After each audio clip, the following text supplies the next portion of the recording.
on, Palmer. Don't sit and sulk behind a locked door. Come on, let me in. What? Why are you out of breath? Out of my breath? Why, that's a ridiculous question. I've had a very exhausting day. Well, let me in. No, not now, not now. Why? Well, I'm just too drained to have a further arguments. I didn't come here to argue. I just want to talk. Well, I'm just too tense for a reasonable conversation. Palmer, our marriage just blew up in our faces. I mean, don't you want to dig through the wreckage and see if there's anything left? No, there's a time and a place for everything open. Well, look, this is I not can't the time sleep to... until we take a good stab at trying to make things right between us. I mean, I'm not asking for overnight miracles, but, well, I want you home, Palmer. I am not prepared to discuss this now. Well, what kind of preparation do you need? This is an office. Well, we're the only two here, for crying out loud. I mean, unless you put in some hidden cameras or something. I mean, Palmer, why are you acting so funny? What is wrong? Palmer, what's going on? I mean, my father never made me a damn thing. Hell, his idea of a good time was beating a tar out of me. But later you had Joe. Yeah, I did get lucky. But sometimes when things are really bad, I can still hear him screaming at me. Telling me how worthless I am, that I'm nothing but a fake. And it's all I can do just to keep him quiet.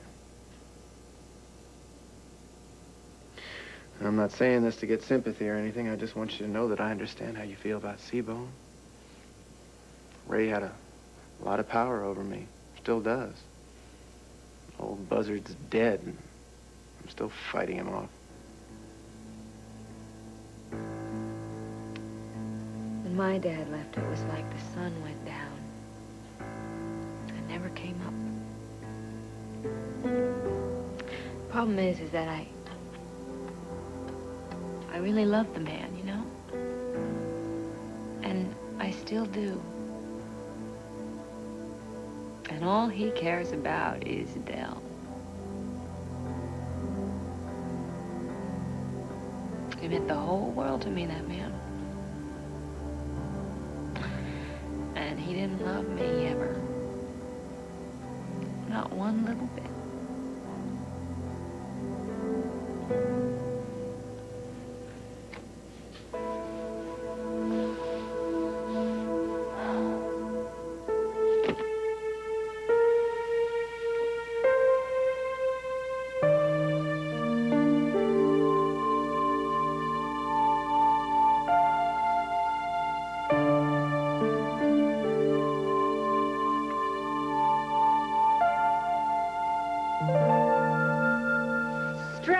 Impaired your logic. But not my memory, Erica, and I know you. Don't forget that. Jack, if you hadn't carelessly left the door unlocked, Laurel never would have even known I was here. Never known you were here. You, who are so famous for being able to slip in and out of public places without being noticed. Well, I must be fairly good at it. You didn't know I was here. Well, I'll bet you that there's going to be a rally for the Erica Kane fan club by 8 a.m. downstairs there. Oh, this is absurd. Every worker's going to be chattering about your visit. Every hotel patron's going to be comparing sightings like bird watchers. Oh, you know something? This is very flattering. No, but my point Enough now. is that no matter what you had to do, you would make sure that Laurel knew that you were here. If I had wanted to do that, I would have waited for you in the hotel lobby. Dressed like Salome? I would have come to the hospital. Well, you see, they got rules there. Only the patients are allowed to wear night clothes. And besides, then the lingerie effect would have been missed on Laurel, now wouldn't it? Do you really think that I went to all this trouble just to impress that lackluster ex-wife of yours? No, what I really think is that you went to all this trouble to lay claim on me. You egotistical jerk.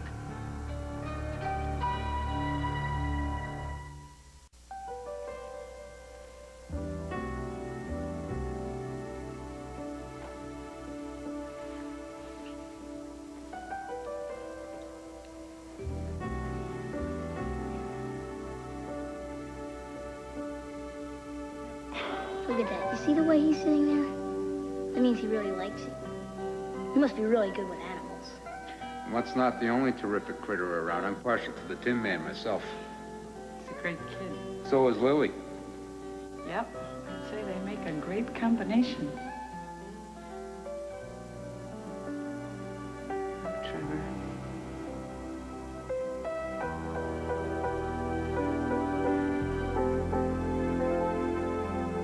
Jane ain't no discount goods. Oh, darling, I never said you were. Yeah, but you want me to wait around for what, Shangri-La? Look, darling, I just want you to be happy. I know what you went through when you lost Natalie, and I'm amazed you're still in your 2 feet. Most people wouldn't be. Yeah, well, I had a lot of help. Yeah, and most of it from Laurel. Now, that's true, isn't it? I mean, she had the 3 essentials for a Dillon. She had spirit, she had spunk, and she had heart. No wonder you fell in love with her. It's nice to feel alive again. Yeah. Like a man instead of a lump. Laurel made me want things that she can't give me, and that now I found somebody who can give them to me. Is that so bad? Does that make me so terrible? Look, honey, in the dead of the night, when you've got warm arms around you, you don't say, is this one second best? Of course you don't say that. I mean, we all need a pair of warm arms. Believe me, being alone is very hard. And we have to find a way to get out of the cold. And if Jane is your way, then go for it.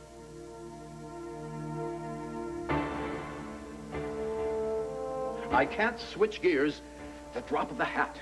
But, Palmer, I'm trying to save our marriage here. Well, you asked an awful lot at the drop of a hat. Well, I mean, we got to start someplace. Well, I just can't start on this instant. I need some breathing space.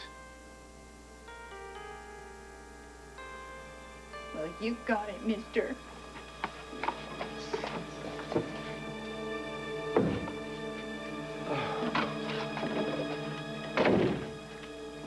I know. Well, you can see she's coming around. Well, too little, too late, if you ask me. Oh, yeah. Oh, boy. Oh. What are you taking that for? It's my heart. Never mind. Now, listen. You mustn't misinterpret this. I have the utmost regard for you. But please, won't you crawl into a crack? But my marriage is far from over. We'll be the judge of that. I wonder what Opal would think if she knew he traded in his shotgun for another toy. Well, of course, tonight was extraordinary. It was madcap. It was impetuous. But couldn't you simply erase it from your memory bank? If you're a captivating woman, but this can't happen again. You're lucky there's no trap door in this place. You'd be ejected. You do understand, don't you? Oh, we get the message, Romeo. Now, here's one for you. Well, please say something. This would be a good time to mention blackmail. Anything. Don't just stand there. Demand the money, you dope. Just give me a minute. I'm terribly sorry if I seem brusque. No, not at all. I'm the one who should be apologizing. I mean, I've been acting like some kind of a teenage groupie or something. No. You're absolutely charming, but... You like your life the way it is. One wife, one accountant, no dangerous liaisons. Well, I don't know. If we had met before, before Opal came into my life... I guess I didn't happen to mention that I'm engaged to a wonderful man. No, you're not. Oh, well, I must say, that's just wonderful news. Wonderful. I wish you every bit of happiness.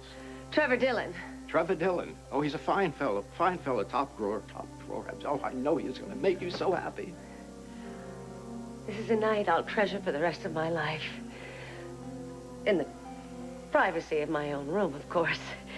My one brush with greatness. Never to be repeated or revealed. Thank you. Oh, I do thank you so much. And I'm so glad that we're in sync about this. Thank you. It's okay. Go on. You're a deeply understanding woman.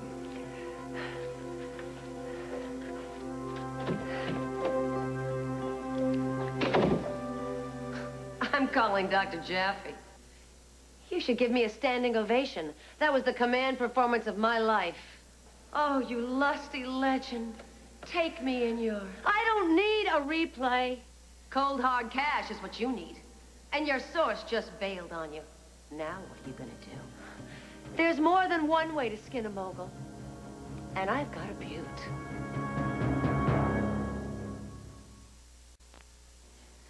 You've got a galloping case of testosterone poisoning. Yeah, Your male ego is badly inflamed. Yeah, you were the most possessive woman that ever slithered in, or whatever those things are called.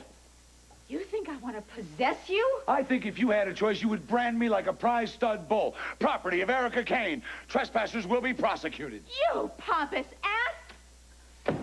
I came here to distract you. Yeah, well, you certainly succeeded at doing that. I came here to smooth over your troubles. But why do I even bother? You conceited ingrate. Wait. It's not totally Lay unappreciated. claim to you? Lay claim to you? Where are you going? I am going to lay claim to a good night's sleep in a private room in another hotel. I have to admit, that is extremely clever. Inspired, wouldn't you say? The night wasn't a waste after all. On the contrary, we made great strides. Jane, you in here? Hey. Hi. You look a little flushed. I'm just excited, that's all. I've been planning our future. Yeah? It's gonna be great.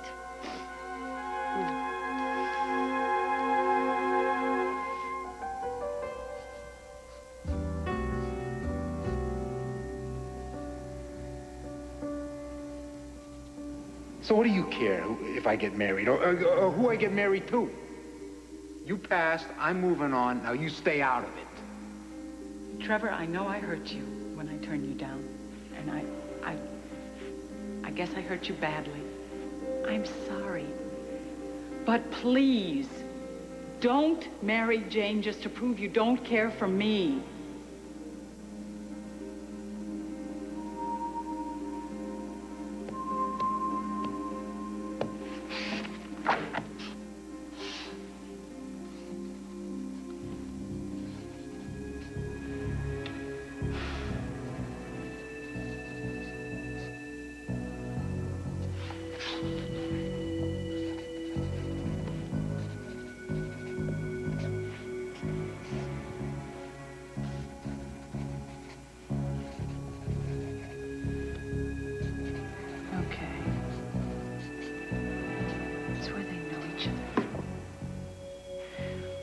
Where does Jane fit into this?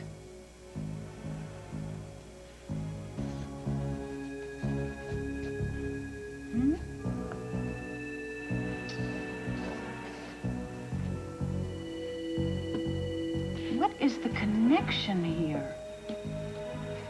What is it I'm not seeing?